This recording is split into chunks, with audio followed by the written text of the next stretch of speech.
ہے سید رسول یو شعر دی چې د ژبې په خنجر د څوک زخمی کړي یو ځلناکه به د سلزله راضي کړي چې د ژبې په خنجر د څوک زخمی کړي یو ځلناکه چې د ژبې په خنجر د څوک زخمی کړي یو ځلناکه به د سلزله راضي کړي او خود ژبې پر هر عمر سره سمي کتر څو درته په لپ سوال زری کړي د ژبې پر هر عمر سره سم خود ژبې پر هر عمر سره سمي کتر څو درته په لپ سوال زری کړي او د ټوپک او د خنجر زخم به جوړ شي د ټوپک او د خنجر زخم به اسو کاوي د ټوپک او د خنجر زخم به جوړ شي خو د ژبې زخم زړه کې جوړ سوري کړي او تل کوا پر محبت او نیاز خبره د جهان به د روخانه زندگی کړي او بل د چې د غیبت او شیطنت ور باندې مکړه د غیبت او شیطنت ور باندې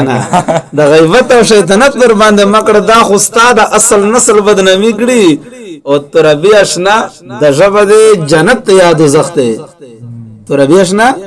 د ژبه د جنت یاد زخته خو گفتار بده په خلکو بد شهي کړي